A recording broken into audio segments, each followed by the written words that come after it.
All right, here's an update.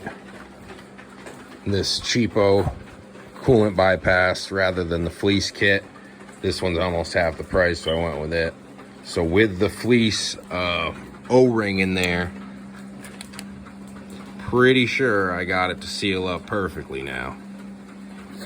Tempted to put a gasket maker in there, but it's not designed for it, I don't believe. I could be wrong. Leave in the comments, did you silicone or RVT seal the other side of this kind of around the O-ring or not?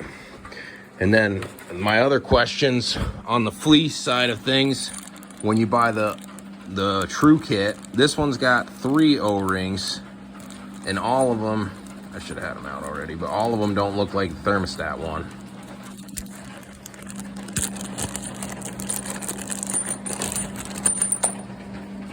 So if you see, none of them have that ring for the thermostat, which I found strange.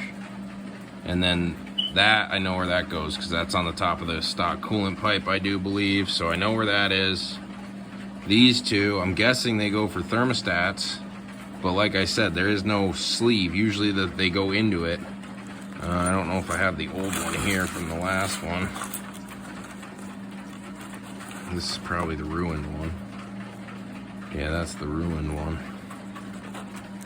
Pretty sure you should know what I'm talking about. There usually is a gasket around the thermostat, whereas these, here's the 2 fleece ones, and those rings should be going around them, which maybe the person screwed up and sent 3 of the O-rings for the back of it, because that's what they look like. They're the solid rubber. They wouldn't go around a thermostat, but whatever. I'll order those. And then the last one's down here. See this? What's that one to? Because my kit did not come with that. There's the one that I got. And I bought this as in case pretty much, and to match thermostats. So there was a few reasons behind it. O-rings, spare parts, the right stuff, hopefully. And it seems like after a little bit more sanding with an actual piece of sandpaper, here's the sandpaper I was using. I actually had to take some of the gunk and all the divots out, but I'm pretty sure I got that to seal up, and it shouldn't need anything in there with it. And I'm starting to work on this now. See, I got one of the mounts started. There's gonna be another one probably at the very end here. I think that spacing will be the best. Possibly try to get it here just to raise it above that header, but it doesn't really want to be that way. I mean, I guess it could be, but it pulls right on the fitting. But I guess that does maybe lift it up a little bit higher above the header, which is the whole purpose. And I got some heat tape, not tape, but wrap. I might put that around it too, just to help it stay cooler.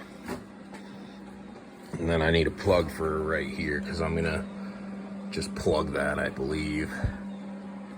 And the other thing I'm gonna try to do is pressurize my system. I might try to run a hose through here, or maybe back there. I guess that would work too. I'm just looking at the flow, but if I did it from there, it would come down this tube. I'd leave the thermostat out, I guess, so it's just flowing. And then here I'd have to take this thermostat out, which is fine, but flush the system and try to see if I have any leaks around this thing before I put it in the motor, because I am not going back there once it's together. So that's the plan. Somehow test this thing for leaks before it has to go back into the truck. If you got any ideas, let me know down in the comments. And as well as those smaller O-rings. Doesn't look like this thing has any, because I thought they might be for the hose, but I don't think that requires any. Doesn't seem like it. But it does seem like the kit here with those different O-rings did solve my issue, so pretty excited about that. And I'm just making sure I put everything back so it doesn't get mixed up. But once again, I think they screwed up and gave me 3 of the O-rings for the back of this, and not 2 for the thermostats. But that should be a simple fix. The most important ones, I got 3 of them now. So if this one gets screwed up, it's actually a benefit. But I'm pretty sure that that's flush and tight. It looks like it's sealed up. And I used the bolts to pull it in. That seemed to work the best. And I'd look back there with a flashlight. It's so hard to see, but yeah, impossible on this phone. I don't see any of the O-ring sticking out like I did before, so pretty sure that's sealed up. I'm gonna try to test it. All right, that's the end of this one. Let me know on those O-rings if you know anything, and if you've had trouble with this aftermarket kit that's not brand name.